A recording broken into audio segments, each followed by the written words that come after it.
Quando te assentares a comer com o governador, atente bem para aquele que está diante de ti. Há outros governantes mencionados nas Escrituras, além dos civis. Não lemos sobre os principais da congregação em Êxodo 16, 22, o chefe da sinagoga em Lucas 8, 41, bem como dos dominadores deste mundo tenebroso em Efésios 6, 12. Perceba que nem todos os chefes da cristandade hoje foram escolhidos por Deus. De fato, longe disso. Pessoalmente, eu duvido muito que 2 a cada 1000 dentre os pregadores, ministros e missionários por todo o mundo foram chamados por Deus. Muitos deles se auto-indicaram. Alguns foram enviados por homens. A maioria cresceu sob a tutela de Satanás. O leitor atento do Velho e do Novo Testamento perceberá que o número dos falsos profetas em todas as eras superavam em muito o número dos verdadeiros. É por essa razão que Deus nos ordena a não deis crédito a qualquer espírito, antes provai os espíritos se procedem de Deus, porque muitos falsos profetas têm saído pelo mundo afora. 1 João 4, 1. Por isso, a admoestação dada em Provérbios 23, 1 tem sempre sido atual para o povo de Deus prestar muita atenção. E talvez nunca tenha sido tão necessário dar um alerta sobre isso do que neste tempo apóstata e degenerado em que todos nós fomos lançados.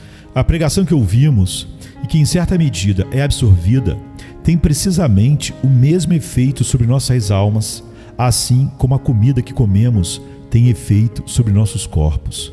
Se for saudável, é nutritivo; se danosa, nos fará mal. Quando te assentares a comer com o governador, atente bem para aquele que está diante de ti. É um fato trágico que tantos dos cristãos sejam tão pouco espirituais e tão ignorantes espiritualmente que eles mal sabem como atentar bem o que está diante deles. Eles não sabem quais testes usar, nem como examinar o que ouvem. Se o pregador for ortodoxo, entre aspas, e aprovado por aqueles que ele mesmo considera sadios na fé, entre aspas, eles pensam que sua mensagem deve estar correta. Se o pregador apenas crê nos fundamentos da fé, eles creem que deve ser um verdadeiro servo de Deus. Se o pregador se achega à letra das Escrituras, eles imaginam que suas almas estão sendo alimentadas com o verdadeiro leite da palavra. Que tristeza a credulidade de tais almas desavisadas. Você está prestes a perguntar: mas que outros testes devemos aplicar? Vamos ajudá-lo a responder sua própria pergunta ao perguntar outra. Que critérios você aplica à comida material que você come? Você se satisfaz se ela foi preparada e cozida conforme os melhores livros de culinária? Claro que não. O principal é o que sua comida produz. Ela satisfaz ou incomoda seu sistema digestivo? Ela promove ou ataca a sua saúde? Nós concordamos, não? Muito bem. Agora aplique a mesma regra ou teste à comida espiritual. Ou, deveríamos dizer, mais acuradamente, a comida religiosa, entre aspas, que você está saboreando. Que efeito ela está tendo sobre seu caráter e conduta? O que está produzindo no seu coração e na sua vida? Mas não devemos parar aí, com uma mera generalização. Se as almas precisam de ajuda hoje, o servo de Deus deve ser preciso e entrar em detalhes.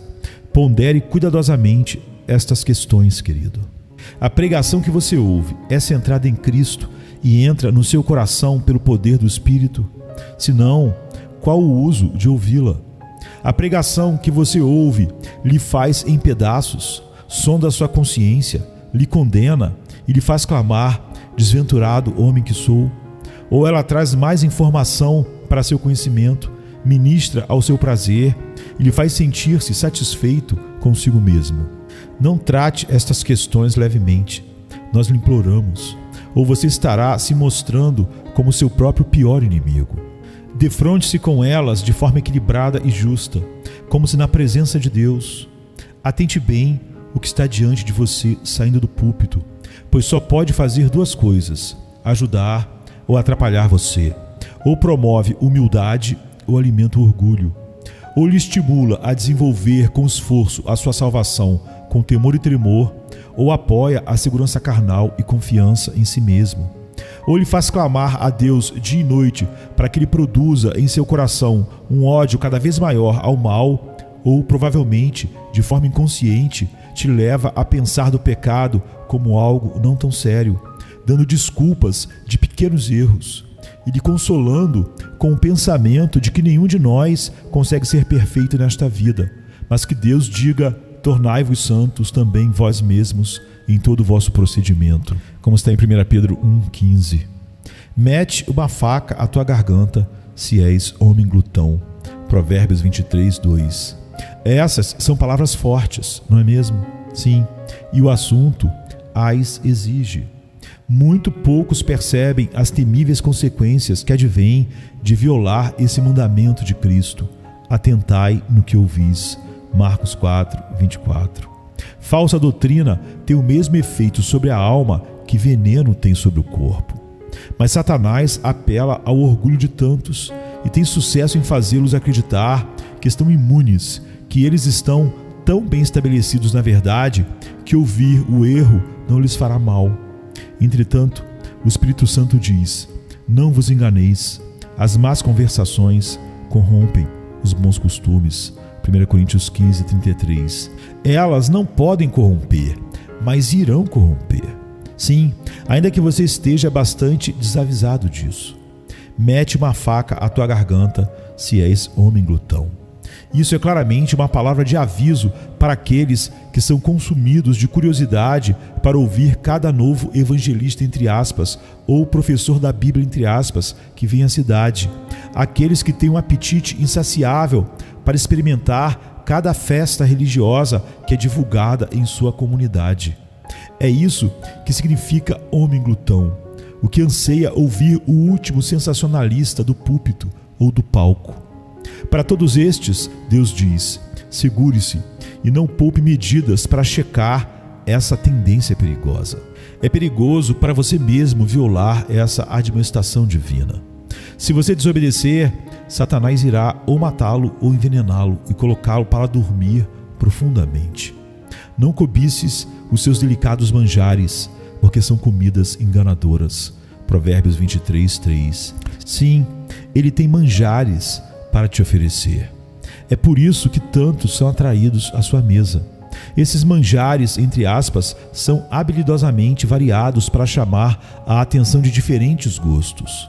Para estudantes curiosos, entre aspas, eles são itens picantes dos jornais, servidos com o nome de sinais dos tempos.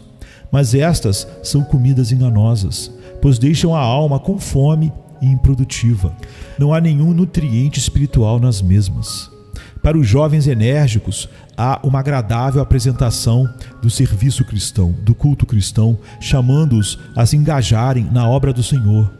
Essas são também comidas enganosas, pois elas nem edificam, constroem, nem levam a um andar mais próximo com Cristo. Ao invés disso, eles tiram os olhos de Cristo para as multidões que perecem, achando que suas estratégias podem salvar, como se Deus tivesse sido incapaz de salvar os seus eleitos sem nossa ajuda. Sobre tudo o que se deve guardar, guarda o teu coração, porque dele procedem as fontes da vida. Diz Provérbios 4:23. É a palavra de Deus para você. Para outros, é a exposição regular das nossas doutrinas, entre aspas, que são de fato manjares para aqueles com uma mente teológica. Sim, mas nossas doutrinas são doutrinas das Escrituras, e certamente elas não podem ser comidas enganosas. Ó querido amigo, Satanás frequentemente se transforma em anjo de luz. Ele sabe muito bem que nenhum mal se fará à sua causa, enquanto dissertações doutrinárias são endereçadas ao intelecto e a consciência não é sondada. A não ser que haja uma aplicação prática das doutrinas das Escrituras, o coração não é tocado, nem a alma humilhada. Ao contrário, o orgulho é alimentado e a cabeça meramente entulhada com o conhecimento teorizado da verdade. Guarde isso bem. Doutrina distanciada da pregação prática e experimental é altamente perigosa. O que nós precisamos não são manjares, mais ervas amargas, como está em Êxodo 12:8, para nos limpar do orgulho, independência, amor próprio. Temos de nos alimentar do pão de lágrimas, como está no Salmo 80, verso 5, e a água da aflição, em Isaías 30:20. Somente esta ministração ajudará verdadeiramente e nos levará a lamentar diante de Deus, que nos leva até o pó, que nos faz aborrecer-nos a nós mesmos. Talvez alguns repliquem: eu quero uma ministração em que Cristo é exaltado.